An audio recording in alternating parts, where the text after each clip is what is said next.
Ketika Allah ingin mengadili keangkuhan manusia, itu Allah cara ngendikan sederhana sekali. Falola in kuntum ghairu madinin tarji'unaha in kuntum shadiqin.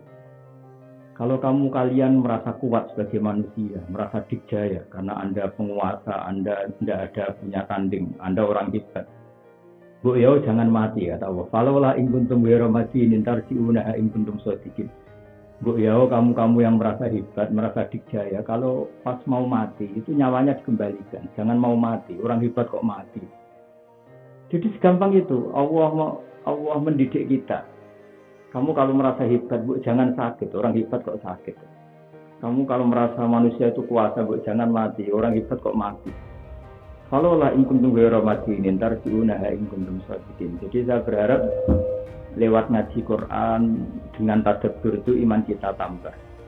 Caranya gimana ya tadi? Melihat intisari Quran. Jadi Quran itu sering diterangkan Allah itu lewat hal-hal yang gampang, yang sederhana.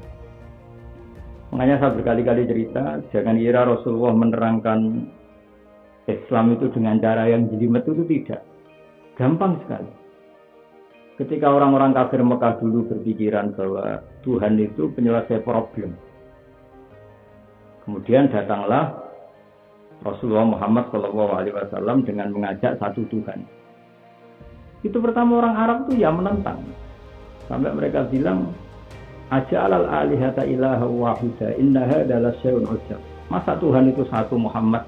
Problem kita banyak. Problem ekonomi, problem sosial, problem macam-macam. Kalau Tuhannya satu kurang dong Muhammad. Kalau problemnya banyak, ya Tuhannya harus banyak. Jadi orang Arab itu mirip kayak Cina, ada Tuhan keberuntungan, ada macam-macam. Karena problem banyak, Tuhannya harus banyak. Lalu Nabi cara menjelaskan itu ya gampang sekali. Kata Nabi, diajari Allah tentu ya.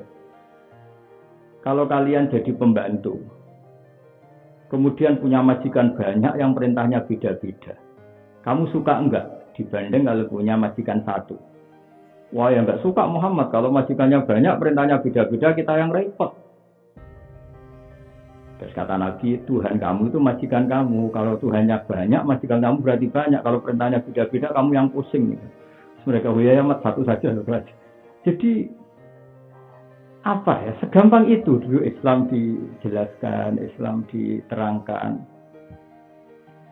Ketika Nabi cerita tentang apa itu ya sering banyak pertanyaan, kadang orang yang belum paham juga nggak nyaman ya dengan penjelasan itu. Tapi lama-lama setelah Nabi memberi penjelasan seperti yang diceritakan Gus Yassin tadi, misalnya menyangkut perdagangan. Dulu yang namanya orang itu ya mulai dulu ya sama lah, kalau sudah ingin punya uang yang ngotot. Misalnya mangga belum besar, masih pentil kalau dalam bahasa Jawa sudah dijual. Dengan asumsi mangga besar.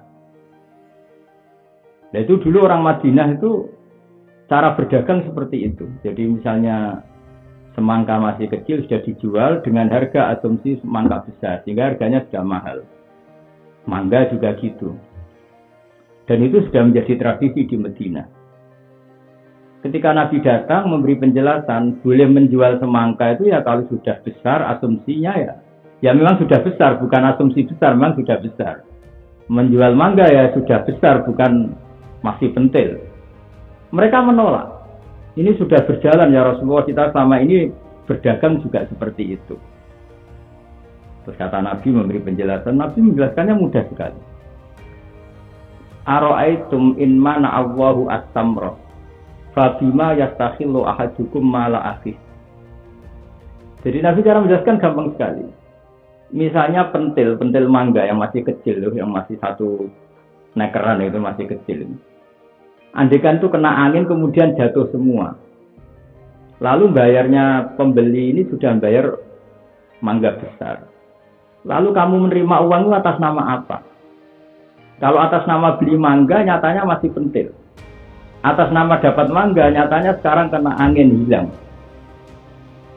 Lalu kamu ngambil uang itu atas nama apa? Atas nama jual mangga, tidak ada mangga. Akhirnya orang-orang Madinah mulai berpikir, iya ya, jual mangga kok dapatnya pentil. Jual semangka kok dapatnya anak semangka. Dilatih terus-menerus. Lama-lama sahabat itu Semenjak itu ada konsensus bersama kalau jual apa itu buah ya gak ada budui solahiha kalau dalam fikih itu. Setelah kelihatan layak dijual.